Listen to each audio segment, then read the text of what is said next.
Magandang umaga po sa ating lahat at maraming salamat sa ating Panginoon na binigyan tayo ng pagkakataong makapakinig sa umagang ito at tayo po yung magsisimula ng gawain. Awitin po natin yung awit na nagsasabing, "Seek ye first the kingdom of God."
Amen.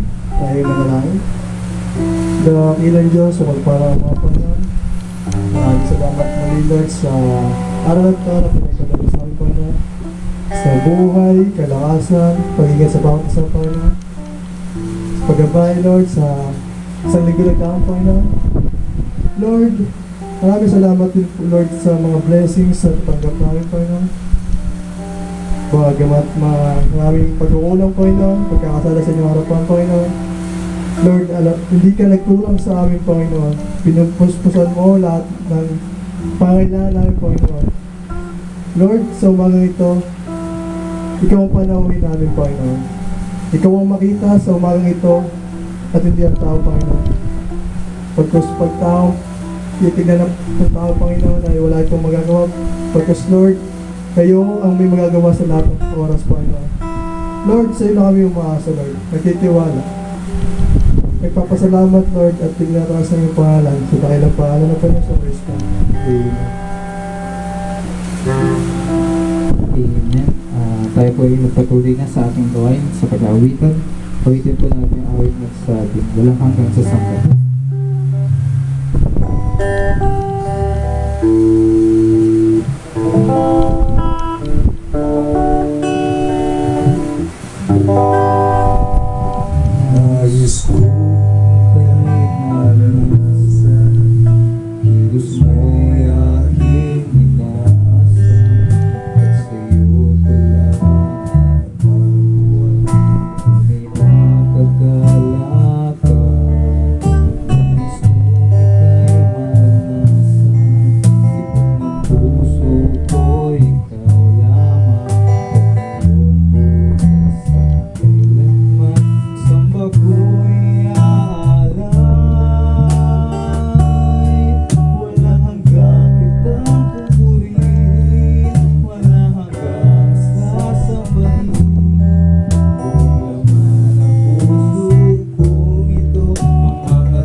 kanyang awit nagsabing Eagle's Grave.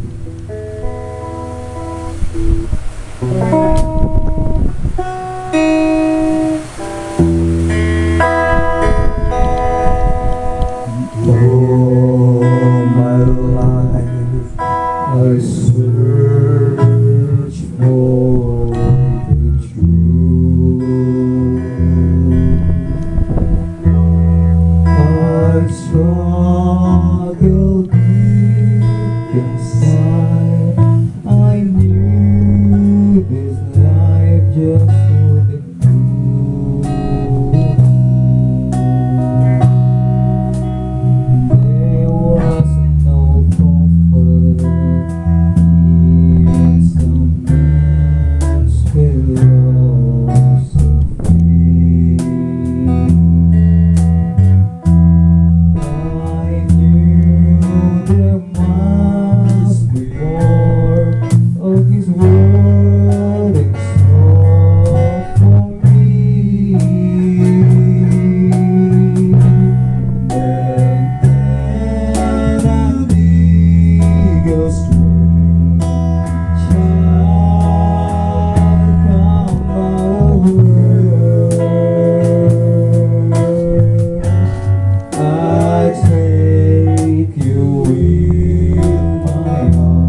Bago tayo manalangin ay buksan ang ating kasulatan. Sa aklat ng Revelation, chapter 1, verse 19.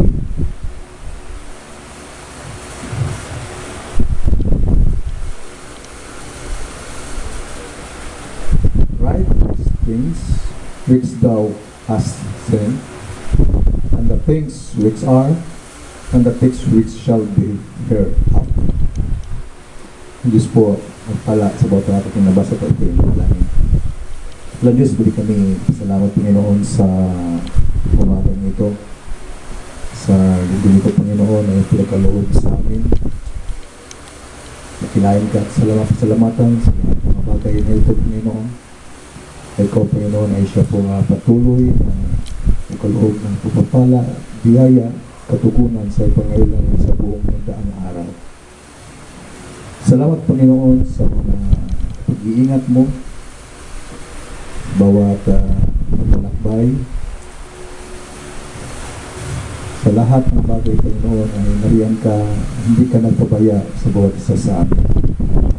Kaya Panginoon ay kabila na maraming pagsubok at dumating sa buhay ng bawat isa. Patuloy ka Panginoon ang iyo pong paggabay, pagtugon sa bawat aming pangangailangan. Kaya pasalamatan ka, pinupuri para sa umagang ito.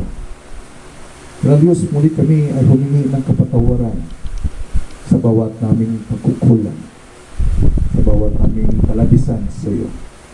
At kami narapati ng Panginoon, iyong dugo doon sa krus ay patuloy na ipinubuhos. Ito may apply sa bawat isa sa amin, patawaran ng aming bawat kasalanan. Kaya Panginoon, ikaw siya muli ang aming naasahan na mangusap. Ang presensya ay narito. Dahil ikaw Panginoon na nangusap, lalo tatlo katipon sa iyong pangalan, ikaw nasa aming kalagitnaan.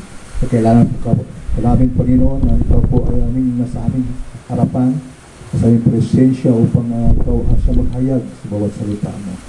Kailangan tao Panginoon ay mahina, limitado ang kaisipan, but ikaw Diyos you are unlimited God, full of wisdom. Kaya Panginoon, sa bagay ito, naasahan po namin sa bawat kapatid na nakinig sa mensaheng ito, sa aming pag-aaral ng Book of Revelation. Kaya Panginoon, na bibigay ng liwanag dito, pabalain mo bawat kaingat puso, kaisipan mo Panginoon, marami po maunawaan. Kaya sa amin po wala kami kakayanan. Kami pasalamat, ang lahat ng bagay ay sa iyong kapurihan. Para ng Panginoon Hesus Kristo. Amen. Hindi magana kaya patuloy sa gawain sa kung sa mga ng palataya sa mensaheng ito ay isang review. So tayo umalis sa dati nating pinanggagalingan ay tayo po ay pinapakita ang mensaheng ito tulad ng awitin. Yung isang agila nung narinig yung sigaw ng kanyang inang agila, ito yung hinahanap ko, a fresh manna, a fresh food and juice season. At alam natin ang Book of Revelation, it is also a fulfillment of the prophecy in the Old Testament. And the Book of Revelation also it is also a prophecy. Kaya kung nabasa natin kanina na write these things which thou hast seen, and things which are, ibig sabihin, yung presente, yung nakita ni John sa panahon niya, at yung mga bagay na kalipas, and then mga bagay na darating hereafter. Kaya ating pag-usapan ngayon ang Revelation chapter 17 ay ito isang fulfillment na nagkaroon kaganapan o pangitain ito o isang panaginip ng isang hari at isang vision ng isang propeta na Daniel. Kaya bago natin buksan ang Revelation 17 ay ating buksan muna natin ang kaganapan ng Old Testament, the prophecy. In Daniel chapter 2, ito isang panaginip ng isang hari ng Nebuchadnezzar. At ay didiretso na sa verse 31 yung paliwanag ni Daniel sa panaginip ng isang hari.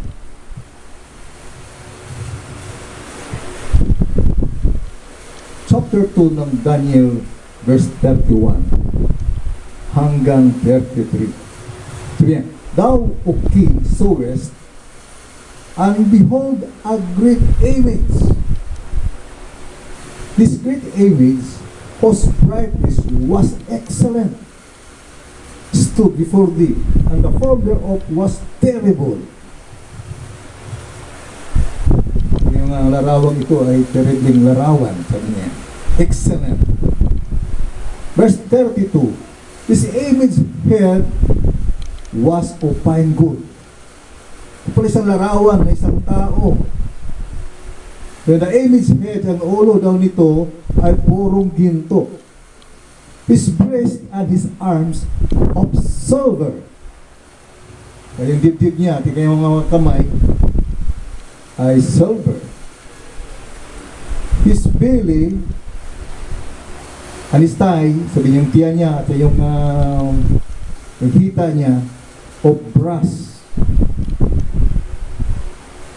His legs of iron, his feet, part of iron, part of clay. Yung kayong paa ay yung bahagi nito ay bakal at ang bahagi nito ay putik. Yun, ang explanation ngayon nito sa verse 36 sa imaheng ito. Sabi ni Daniel, this is the dream, and we will tell the interpretation thereof before the king.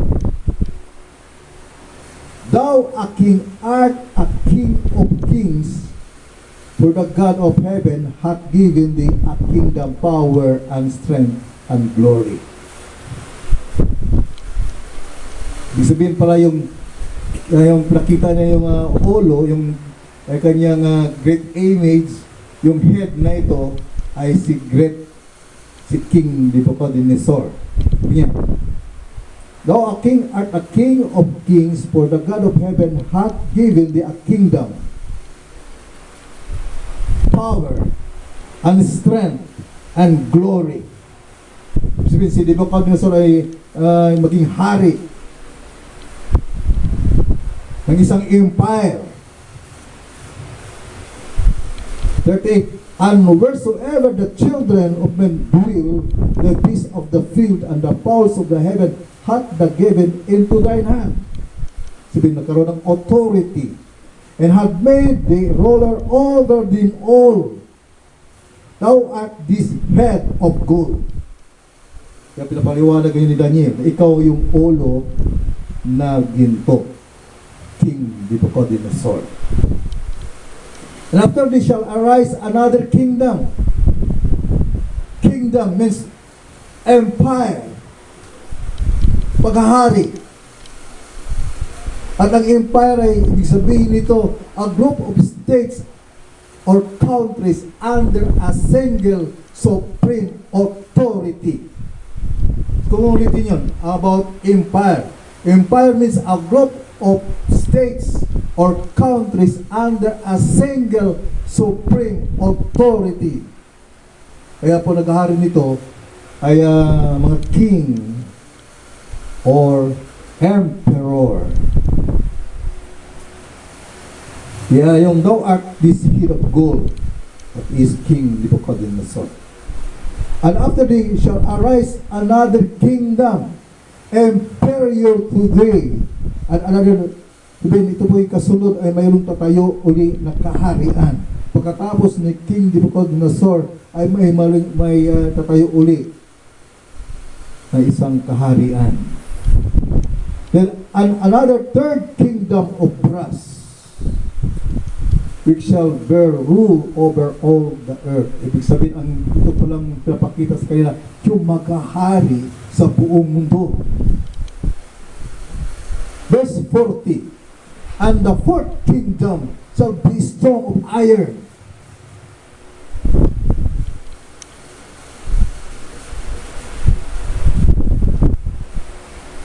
For as much as iron breaketh in pieces and subdueth all things, as iron that breaketh all this, shall it break in pieces and bruise. Yung mati malakas yun. The fourth kingdom shall be strong. Sabihin ko malakas po yung kasi kaya hindi ka pwedeng maghahari kung hindi ka malakas.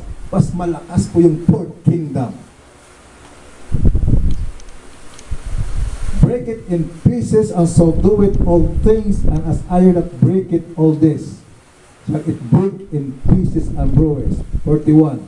And whereas thou sawest the feet and toes, part of potter's clay and part of iron, the kingdom shall be divided. Tandaan natin, ito ay isang propesiya at magkaroon ng kaganapan in the time of revelation. At ang iba na yan sa darating na panahon, hereafter. Yan. And whereas thou sawest the feet and toes, part of potter, clay, and the part of iron, the kingdom shall be divided, but there shall be in it of the strength of the iron. For as much as thou sawest the iron mixed with miry clay. 42.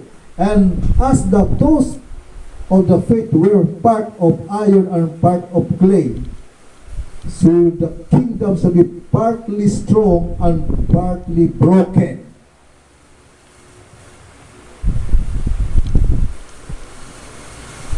Kaya ito pong tandaan natin itong binabasa kasi basahin natin yan sa Revelation.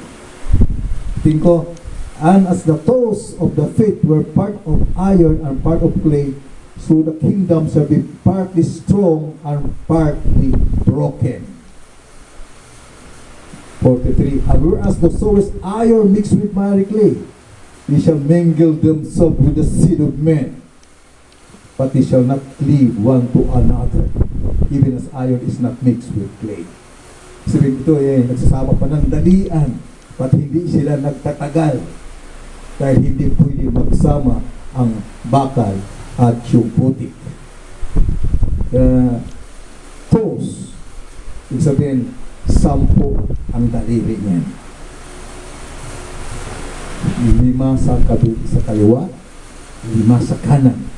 Pag sabing faith, ay hindi pwedeng isang paalang, kundi 2. Hindi ba sinabing foot, kundi feet.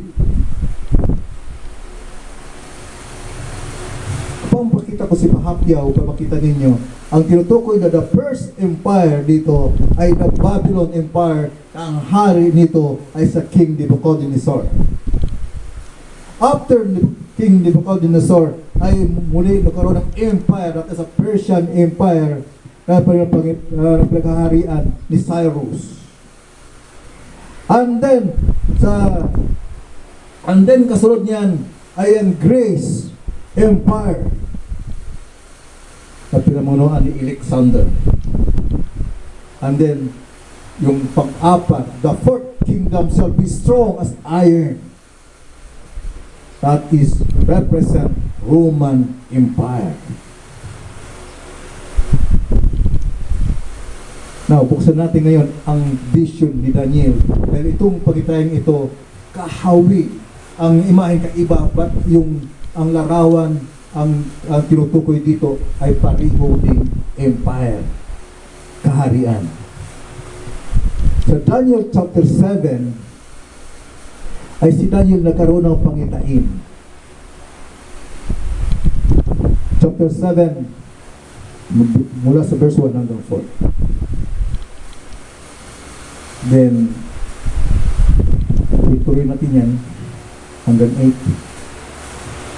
Then, explanation yan, 19 hanggang 25.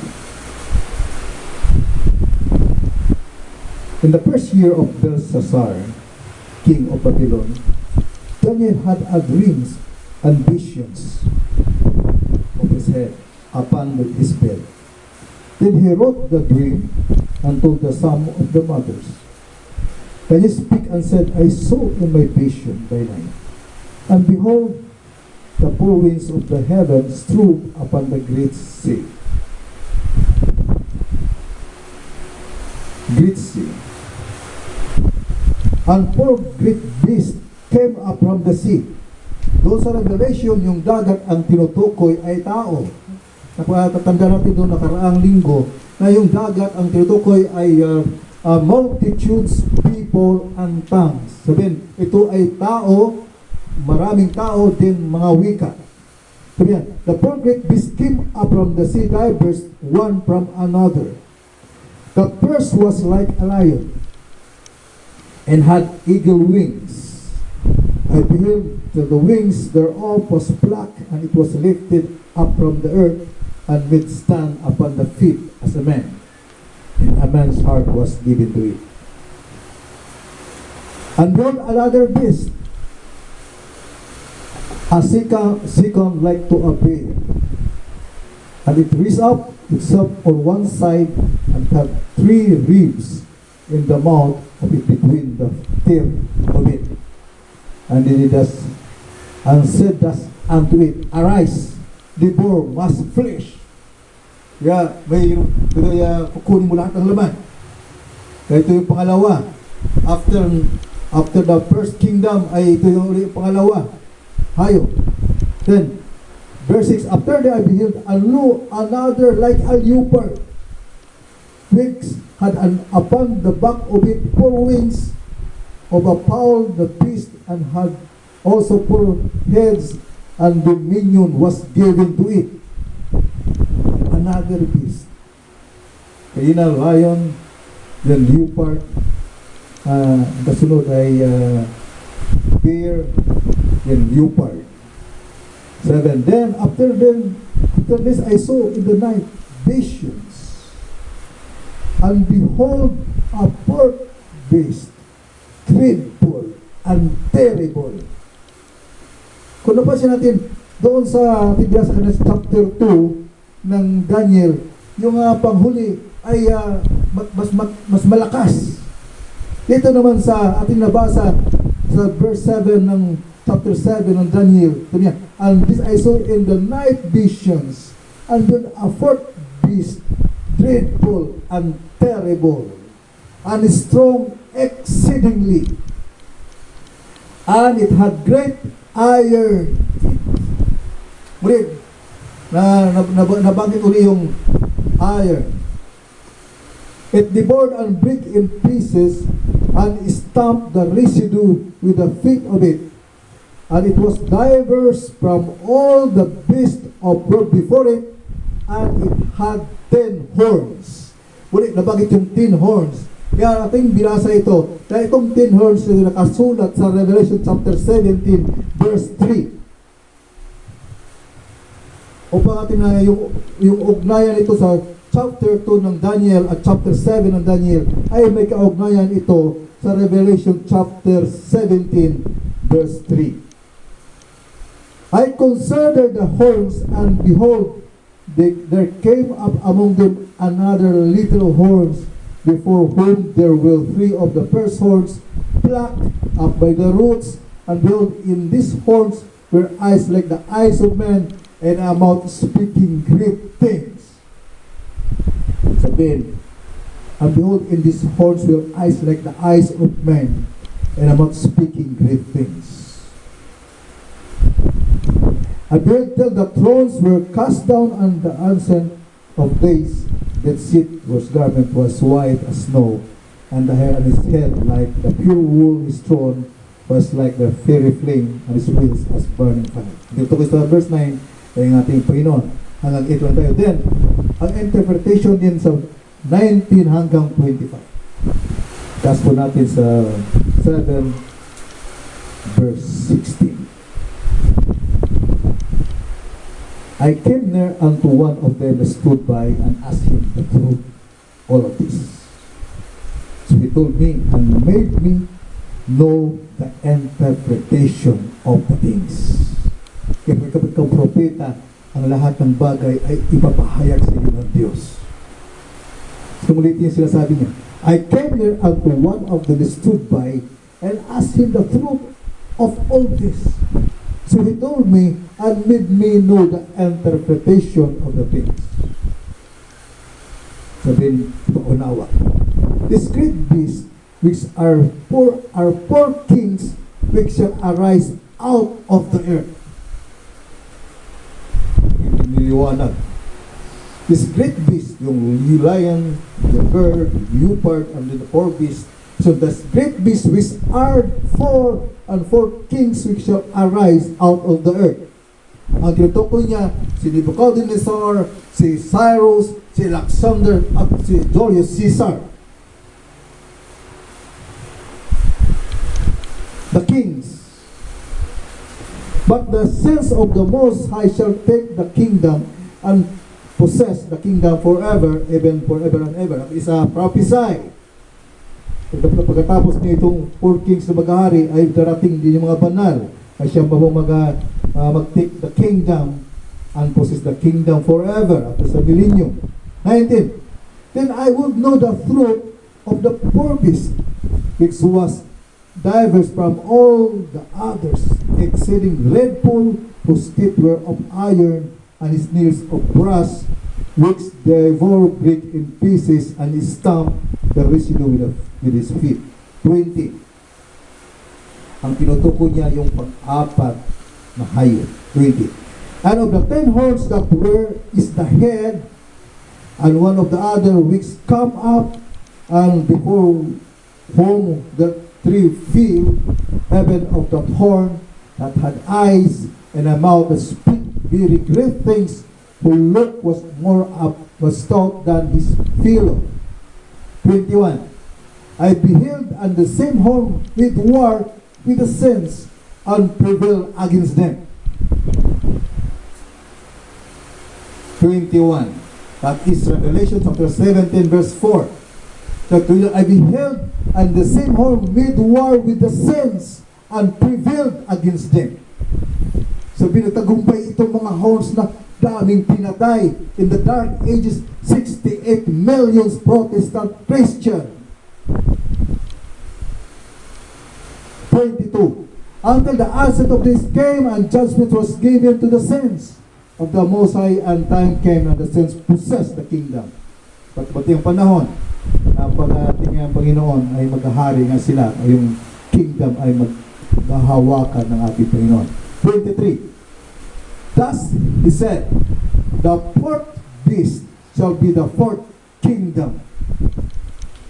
Liwanag na ngayon, masulata, ng Litany.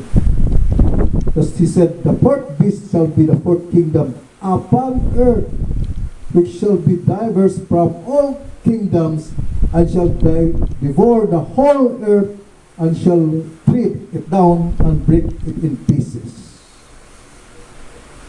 And the 10 horns out of this kingdom are 10 kings. Verse 24. That shall arise, and another shall rise after them, and he shall be diverse from the first, and he shall subdue 3 kings. And he shall speak great words against the Most High, and shall wear out the sense of the Most High, and think to change times and laws. Pansin niyo ba yan? Verse 25. And he shall speak great words, siya mangusap ng mga dakilang salita against the Most High, of blasphemy, and shall wear out the sense of the Most High. Wear out the sense of the Most High, and think to change times and laws. Kapalitan yung panahon at yung batas. And he shall be given into his hand until a time and times and dividing of time. Ito po yung fourth beast. Kung sa nakaraang mga hayop yung tatlo ay walang binago, dito sa pang-apat na beast ay may binagong panahon maging yung batas. I shall speak great words against the Most High.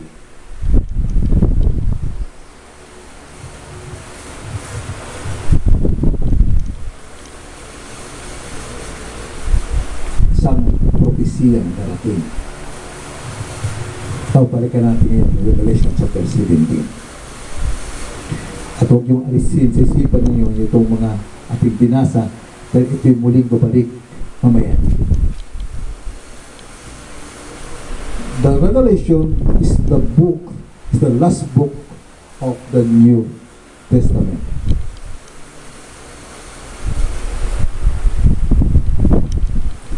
Amen.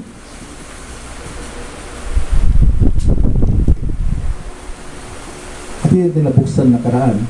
There came one of the seven angels, chapter 17 verse 1, which had 7 vials, and took with me, saying unto me, Come hither, I will shew unto thee the judgment of great war. Patutot. Pagkilang patutot. War. At ang pag-usapan natin nakaraan, pagkapasabing natural war, ay ito po isang babae na nagbibinta ng aliw sa magitan ng pagtitinda ng kanyang katawan. O maruming babae. At sabi sa mensahe, ito ay po because of their wrong doctrine. Pinabasa natin kanina sa Daniel chapter 7 verse 25, and it changed the times and changed the laws ng kautusan. Mix. Mix niya yung Word of God din yung teaching niya, tradition of men. Kaya karala natin yan nakaraan. Man-made teaching, man-made doctrine. That's why this spiritual word. Kaya itong seated many waters, nabanggit din yan sa Daniel, na may umahon ng mga sahayop na mula sa dagat, at yung dagat na tinutukoy, peoples, multitudes, and nations, and tongues. Revelation chapter 17 verse 15.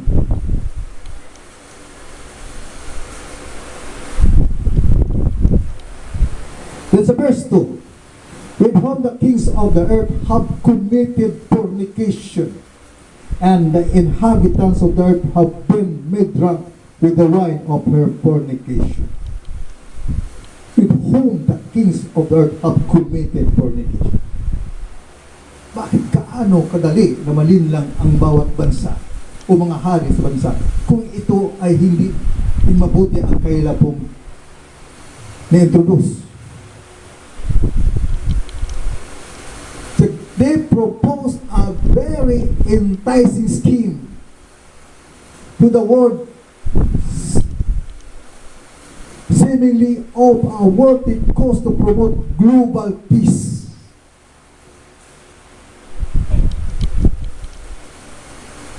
Kapag kapayapaan naman ang alok po, sino mang ayaw. But mayroon po silang nakatago nito. Speed of socio-economic recovery to counter terrorism and to promote worldwide harmony among all nations. And teach also about religion.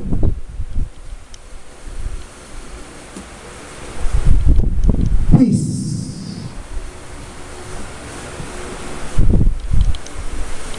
Kaya ang kings of the earth have committed fornication because of the enticing scheme. Hindi pinamalayan na sila sasakupin na. Kaya may sinabi sa 1 Thessalonians chapter 1 chapter 5 verse 1 hanggang 3. 1 Thessalonians chapter 5 verse 1 hanggang 3. Sabi niya, But of the times and the season, brethren, you have no need that I write unto you. Panahon ng season, mga kapatid, sabi niya, huwag kayo nga isusulat ko pa to sa inyo.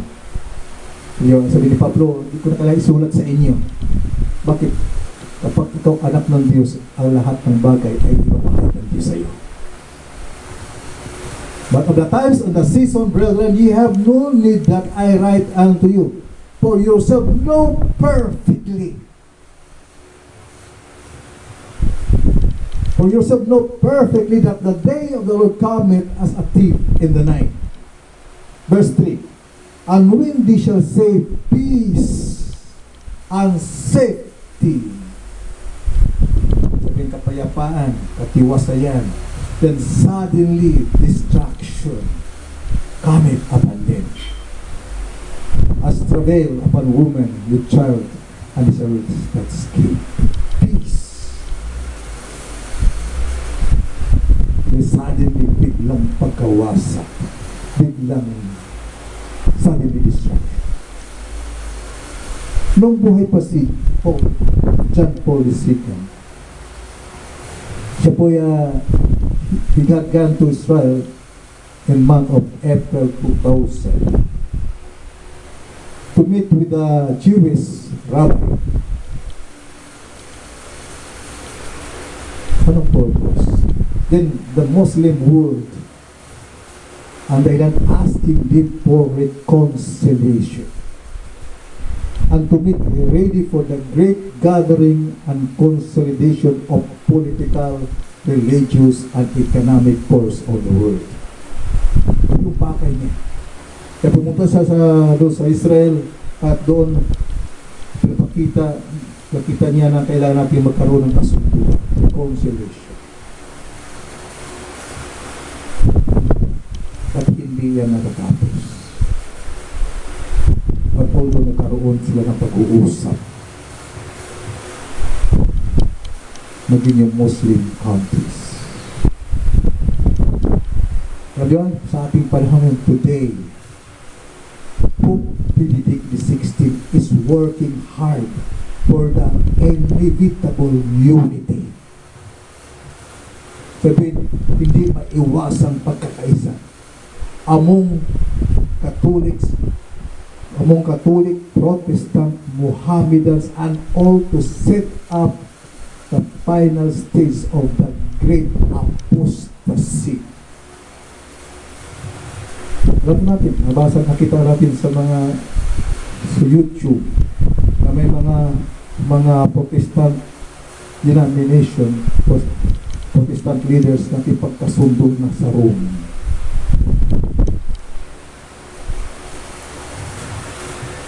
Dahil po sa kanila pong layunin, karoon po ng global peace. Now, verse 3.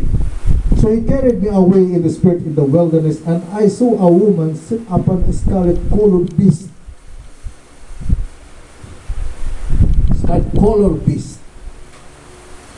The scarlet in the Bible represents royal. The color of scarlet means red. This represents power. Sa verse 4 sabi niya, and the woman was arrayed in purple. Array means to cloth. And the woman was arrayed in purple and scarlet color and decked with gold and precious stones and pearls. This false religion of this end time is extremely wealthy. That is what it meant by the purple scarlet. Thick means clothing. Clothing and the gold and precious stones and pearls. Kaya kayaman, extremely. Labis, sobrang yaman. It's nothing else but the Vatican possess. Yung pag-aari ng Vatican.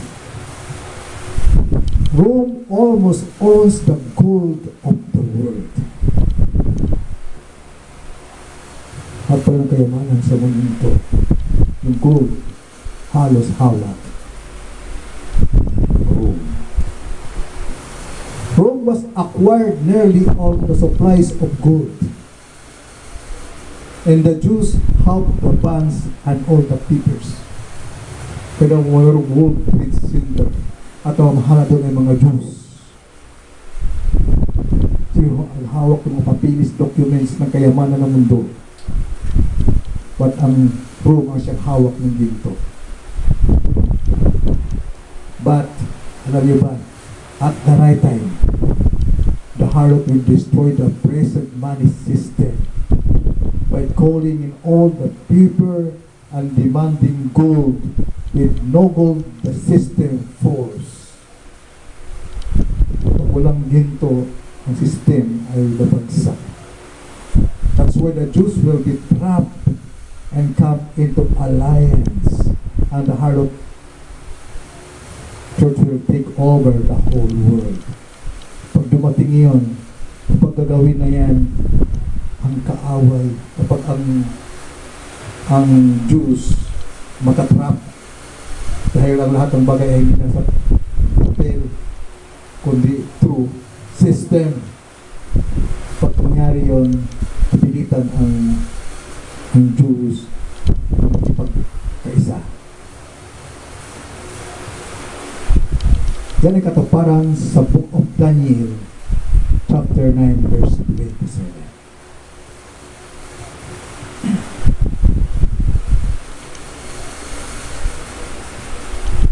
Daniel 9:27, and he shall confirm the covenant with many for 1 week.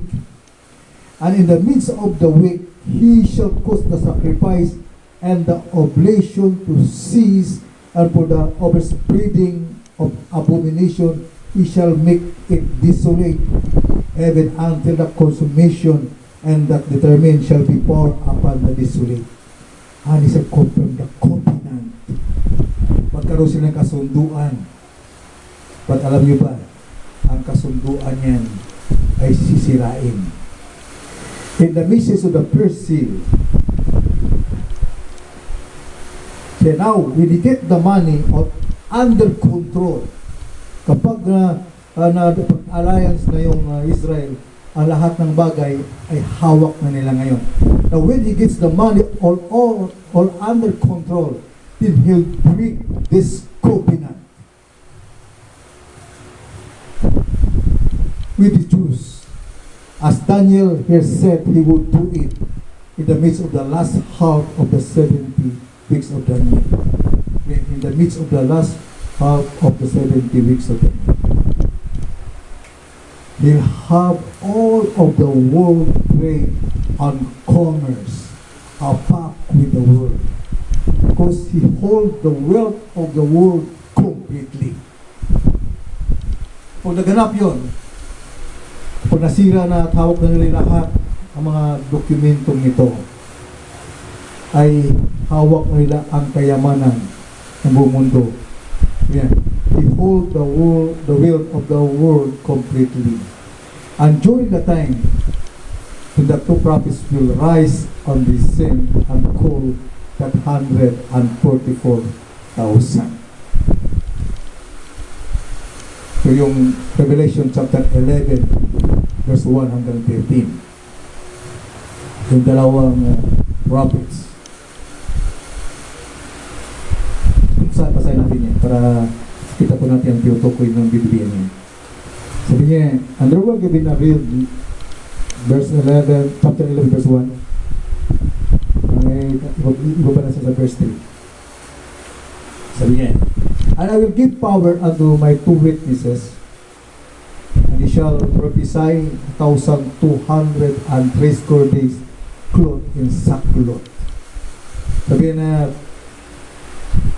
1,203 days, clothed in sackcloth, sabihin 3.5 years. These are the two olive trees and two candlesticks standing before the God of the earth. And if any man will hurt them, fire proceeded out of their mouth and devoured their enemies. And if any man will hurt them, he must in this manner be killed. He have power to shut heaven that it rain not in the days of their prophecy. Kaya niyang magpapigilin na hindi magkaroon ng ulan. Like in of Elijah. And have power over waters to turn into blood. So may kapangyarihan na katulad kay Moses na yung tubig ay maging dugo. And to smite the earth with all plagues as of so open as the wheel.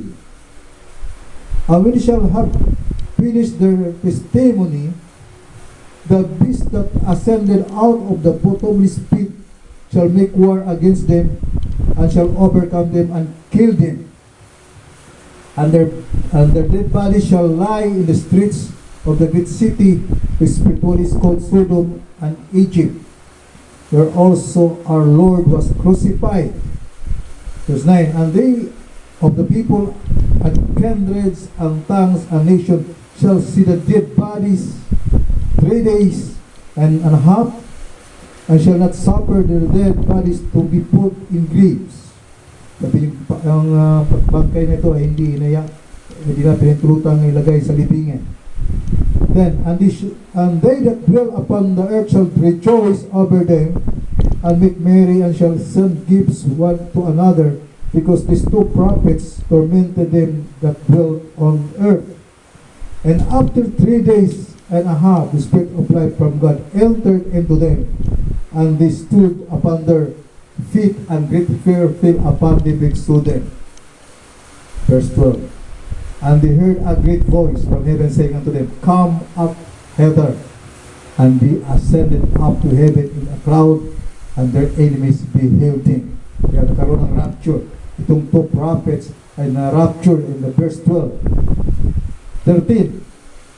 And the same hour was there a great earthquake, and the 10th part of the city fell, and the earthquake were slain of men 7,000 of the remnant were upraten, and give glory to the God of heaven.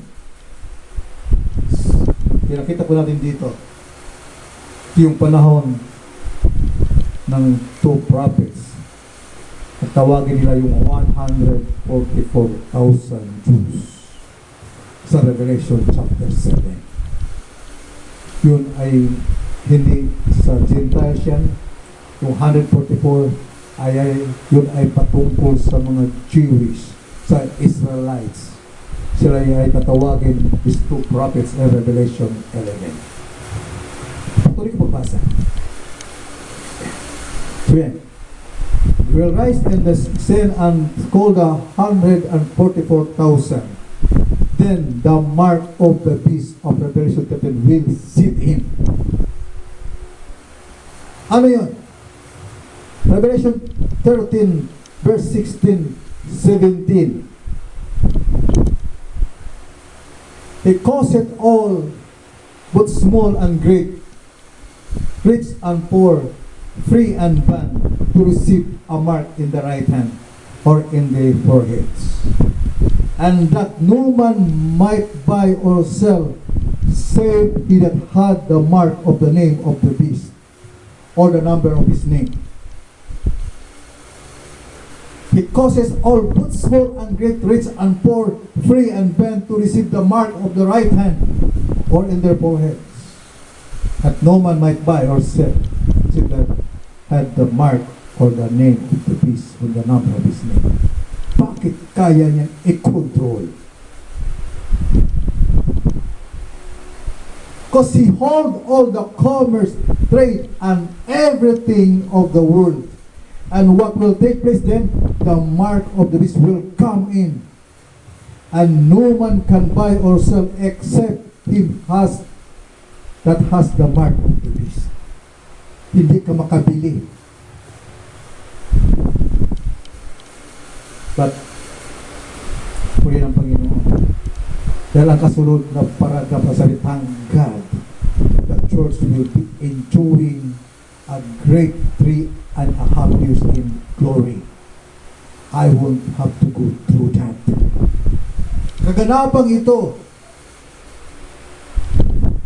sa Revelation 13, 16, 17. At pagsira ng covenant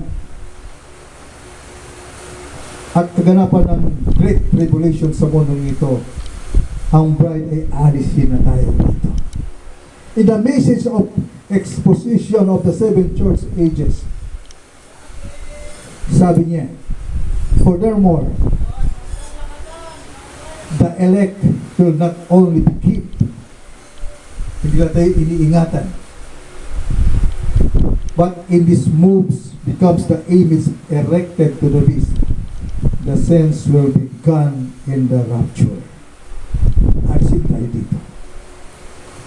Ang kasunod salita sa the Roman Catholic and the Protestant in coming together will control the whole wheel of the world system and force the whole earth into its religious trap, or will kill them by refusing them the privilege by buying and selling, whereby they would make a living. Diba? Control. By refusing them the privilege of buying and selling. At pinasampulan na tayo ngayon sa pandemic na ito, na kaya palang kontrolin ng mundo ay hindi tayo makabili ng pagkain. Dahil ito pala ay mangyayari sa darating na panahon. Kapag hindi ka makabili ng pagkain at hindi ka makapagpinta, ano mangyayari sa'yo? Wala kang makakain. At mamatay ka sa gutom.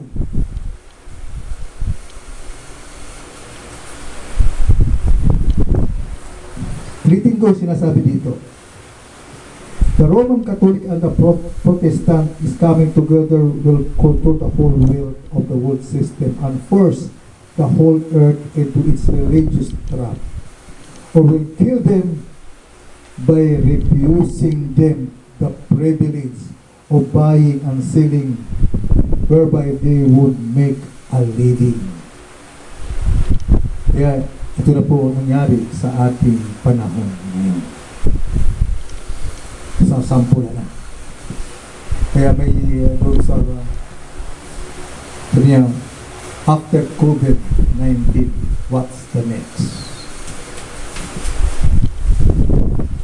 Kaya kita po natin na lahat ng bagay ay ito makita na mga bawat mga propesya sa Book of Revelation ay nagkatotoo na. Verse 3 sa Revelation, balikan po natin. Sabi niya, so he carried me away in the spirit in the wilderness, and I saw a woman sit upon a scarlet-colored beast full of names of blasphemy. Kaya ito ay binanggit uli ng Daniel na ito ay nagsalita ng the Great War. So yan, full of names of blasphemy, having 7 heads and 10 horns. So kung unahin natin yung 7 heads. Sa Revelation 17:19, kaya pong pinapaliwanag ito. Yeah, and here is the mind with such wisdom. The 7 heads are 7 mountains on which the woman sitteth. Bien. And here is the mind which had wisdom. The 7 heads are 7 mountains on which the woman sitteth. Doon na nakaupo yung woman. At the woman is a church. It's a harlot. It's a word. Now, ano yung saan ito? Ito po yung the 7 hills ay ito po yung nandoon sa Vatican. At ang 7 hills ay may mga pangalan ito. The first hill, Aventine Hill. Sa Latin, Aventinus. Italian, Aventino. Aventine Hill. Una. Pangalawa, na bundok, Kailan Hill. Sa Latin ay Callius Celeo. Ulitin ko, yung pangalawang bundok, Kailan Hill. Pangatlo, Capitoline Hill. Sa Latin ay Capitolinos. Campulonio. Pang-apat, Esquiline Hills. Esquilinos, Esquilino. Pang-lima na bundok, Palatine Hill. Palatinos, Palatino. Pang-anim na bundok, Quirinal Hill. Quirinali. Pampito, Biminal Hill o Bibinalis Bibinal. Isang propesya ng panahon ni Juan na sa atin ay pinapakita na ito totoo. Na itong babae na kaupo, sabi niya sa 79, here in the mind which we have wisdom, the 7 hills are 7 mountains on which the woman sitteth. Kapitong bundok na pinatan. Dito, it is a city resting on 7 hills represented by the beast 7 heads. Would in all probability be a capital. At sabi dito, as the word capital comes from the Latin word capitalis, means head. Yung palang capitalis means head. Yung the Bible ay hindi pwedeng magkakamali. The city was built on 7 hills, ruled over the kings of the earth, and was responsible for the blood of the martyrs of Jesus. Responsible for the blood of the martyrs of Jesus. She killed almost 68 million Protestants during the most unholy exposition of their ages. The Vatican City is the city that sits on the 7 hills. 7 hills also represent 7 kings. And Revelation 17, Revelation chapter 17 verse 10. And these are 7 kings. Yeah, and these are 7 kings. 5 are fallen, and 1 is, and the other is not yet come, and which he cometh, he must continue a short space. 5 of these kings have already reigned. In the time of John the Beloved, yung 5 na ito ay natapos na sila nakaupo. Then the 6th was reigning, and the 7th was yet to come. Dahil ito hindi na inabot. But his reign will be assured. Anong tinutukoy niya? Itong 7 emperor ng Roma. 7 kings or 7 emperor. Sabi ko niya, yung empire means a group of states or countries under a single supreme authority. Kaya ito sa panahon nito ay pagkatapos ng Greek Empire ay ang Rome siya na ngayong gumawa. At tinutukoy na 7 kings dito ay is the 7 emperors. The first emperor was Augustus Caesar. The first emperor in 27 BC. The second emperor was Tiberius.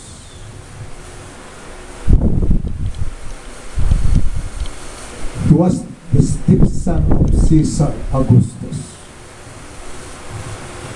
Ang kasunod na emperor, the third emperor, Caligula. Siya po ay nakaupo bilang emperor 3 years and 10 months. The fourth emperor was Claudius Caesar. And then Nero. Panglima, the fifth emperor is Nero. At sa panahon na yon, pagkatapos ni Nero na namatay si Nero, when Nero died, the fifth emperor, a civil war broke out in the year 68 AD. Simula na ngayon ang karoon ng mga revolution, protesta, labanan. At mayroong 3 emperor na naglaban-laban maging kapalit niya. 3 emperor fought for the power and finally he was won by the Vespasian. So yung pang-anim na emperor ay si Vespasian. 3 sila nag-emperor na naglaban-laban dito.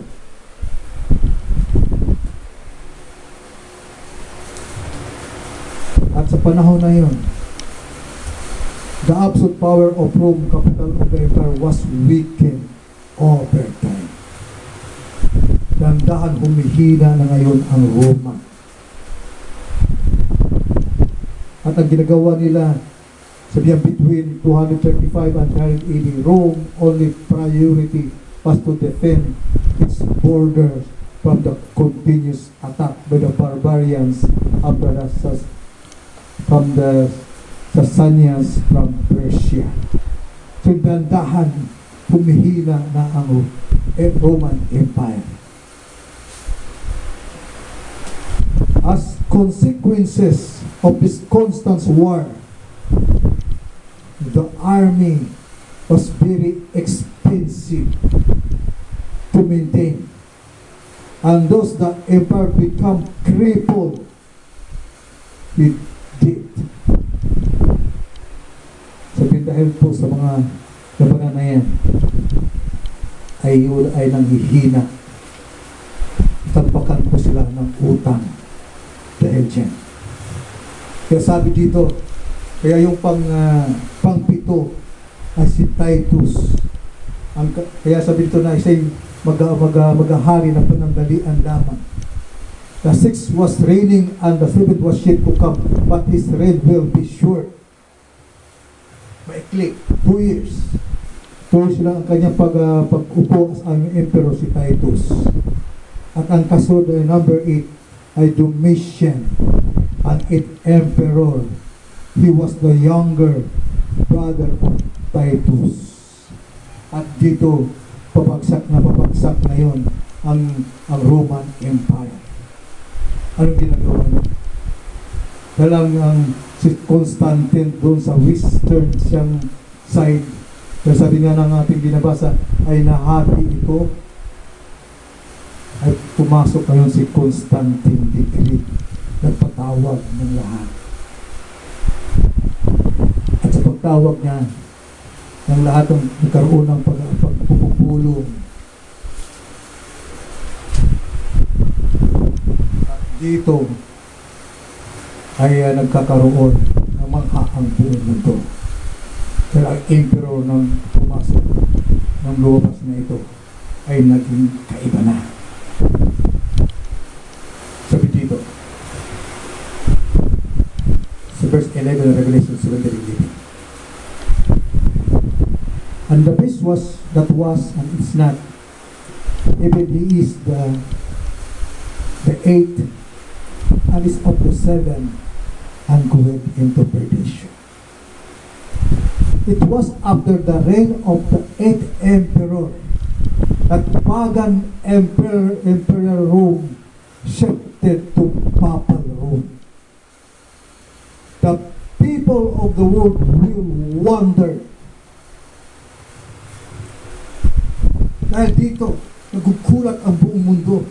Akala pabagsak na ngayon.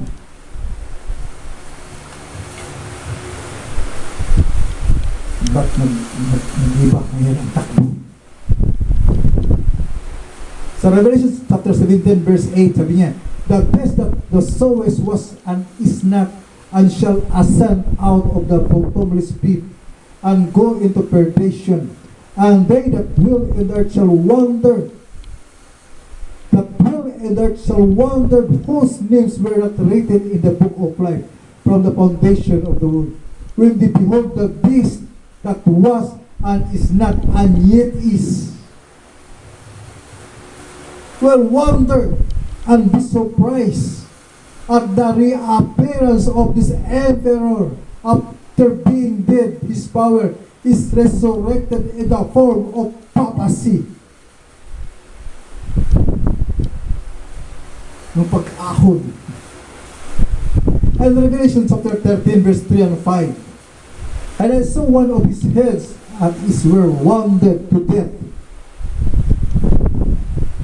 And his deadly wound was healed. And all the world wondered after the beast. And they worshipped the dragon which gave power into the beast, saying, Who is like unto the beast, who is able to make war with him? And there was given unto him a mouth speaking great things. Ito yung nabanggit din ni Daniel, chapter 7, verse 25. And there was given unto him a mouth speaking great things and blasphemies.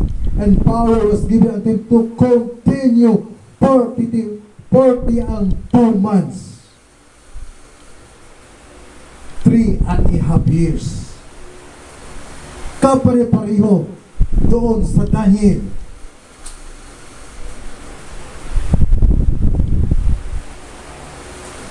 The mortal wound that Emperor Rome suffered has been healed and had put on a new look in the form of the papacy. The Pope is both a king and a spiritual leader. Ito na ngayon. Nung lumabas, kaiba na yun ang tingin. Iba ng look niya. Nung nag-reappearance na itong emperor na ito, ay isang both king and spiritual leader. Ruling the Vatican, which is an autonomous nation within the nation of Italy. He is one which is not, and yet he is, and is not. What is it? It's a succession of popes. Yeah, sabi niya, which is not, and yet he is, and is not. Yeah, what is it? It's a succession of popes. Kaya laging mayroon itong kapulit. Amen. The message of why you are not denomination. And the message of why you are not denomination. Sabi niya, now watch. Listen to this. Just a minute. 5 kings, which it was fallen. 5 kings, if you want on from the history, will show it to you and what is and wants to come. So, tulad na ba ito kanina, yung hanggang kay Nero, kay Caesar hanggang kay Nero. Now watch. The beast wasn't a king. He was once which is not, and yet he is, and is not. What is it? Succession of the popes. A power abyss rolling. That's when pagan Rome was converted to a papal Rome. Abyss rolling, that's when pagan Rome. Pag sabihin pagan ay hindi kumikilala may Diyos. But when pagan Rome was converted to a papal Rome, pagan Rome was converted and did it become the papacy, which they had a pope in the instead of a king. That's the reason he is crowned a spiritual king, claimed to be the vicar of Christ. Kaya kung nagkaroon siya ng corona, a spiritual king, and claimed to be the vicar of Christ.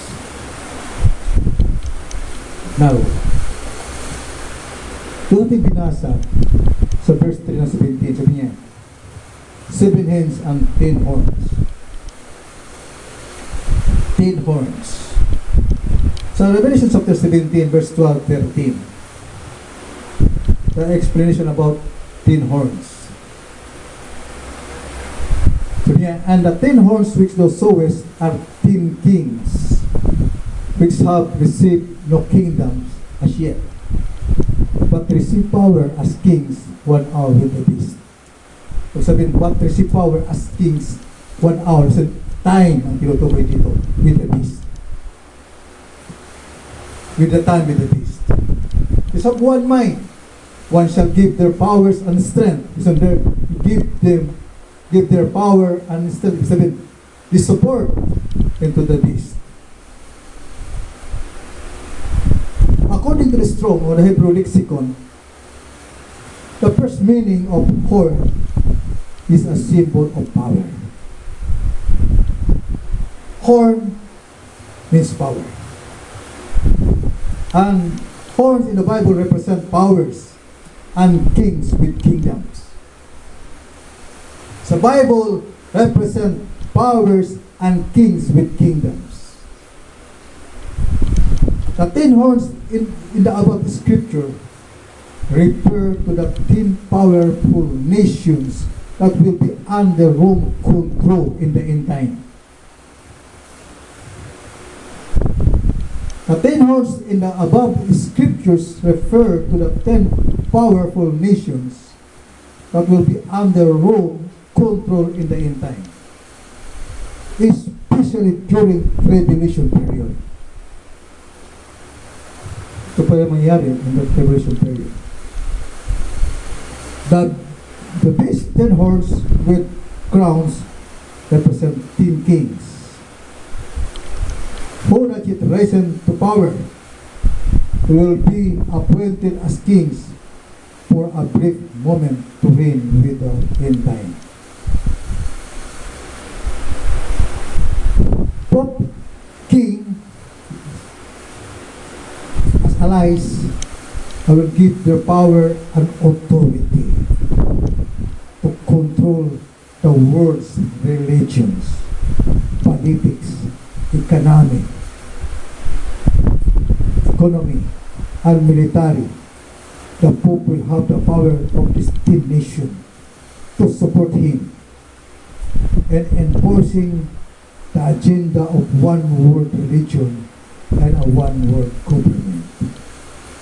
Ito yung tinutukoy dito na ang Pope ay mayroon siya kapangyarihan na sa 10 nation na ito na to support him and enforcing the agenda of one world religion and one world government.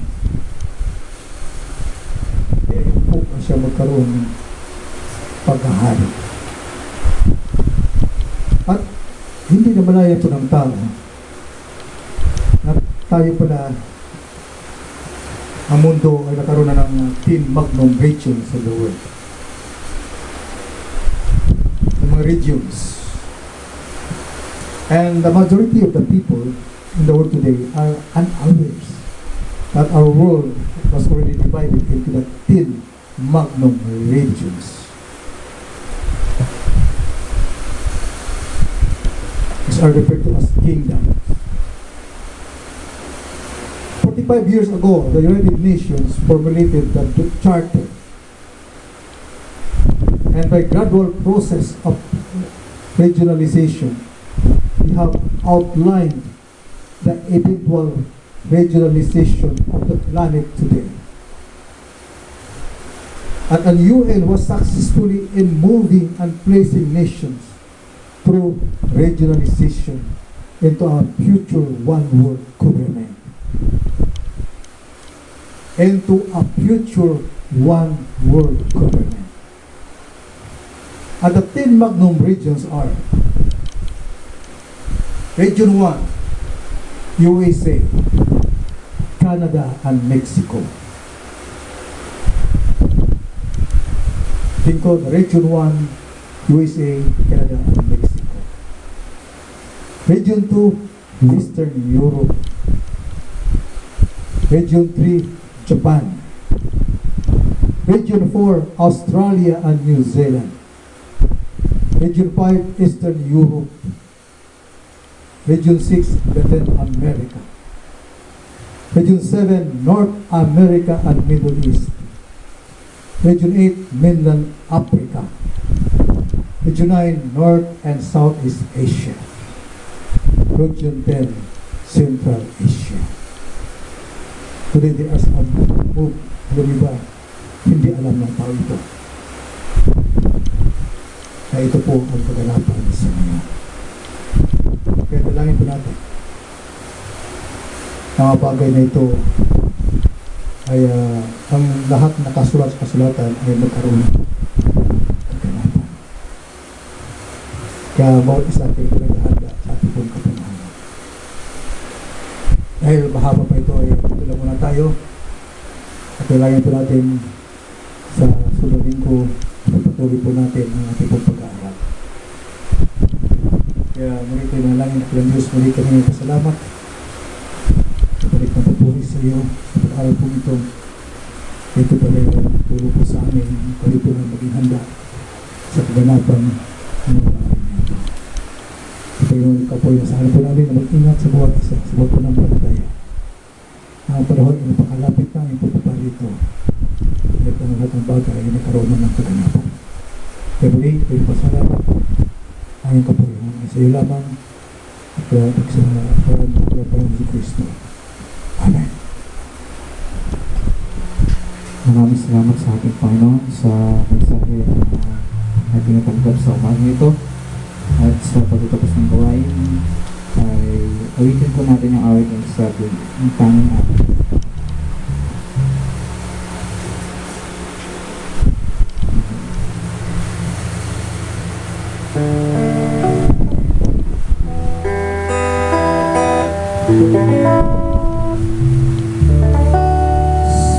Salamat sa iyo,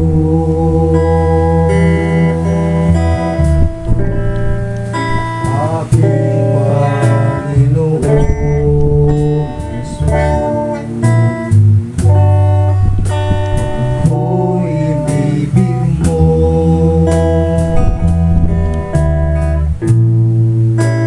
kalinang kinulong. Ang tanging alay ko sa'yo, aking Ama, ay buong buhay ko, puso at kaluluwa. Di makaya na maipagkaloob. Maraming hiyas, lingkod, sinubok, ang tanging dalangin, o Diyos ay tanggapin. Ang tanging alay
gawain ito. God bless you, brother. Dahilang Diyos, maraming salamat po sa araw na ito, Panginoon. Sa maikling mensahe na pinagkaloob niyo po sa akin, Panginoon. Lord, maraming salamat din po sa mga binibigay niyo po sa akin, Lord, sa isang linggo nagdaan, Panginoon. Lord, ihanda niyo po kami, Panginoon, sa inyong pagbabalik, Panginoon. Alam po namin na malapit na po yan, Panginoon. Lord, patawarin niyo din po kami sa mga bagay na gagawa po namin na hindi maganda sa inyong harapan, Panginoon. Lord, ingatan niyo po kami, Panginoon, sa darating na isang linggo, Panginoon. Sa inyo po na binabalik ang papuri. Salamat sa dahilang Panginoon sa Kristo. Amen.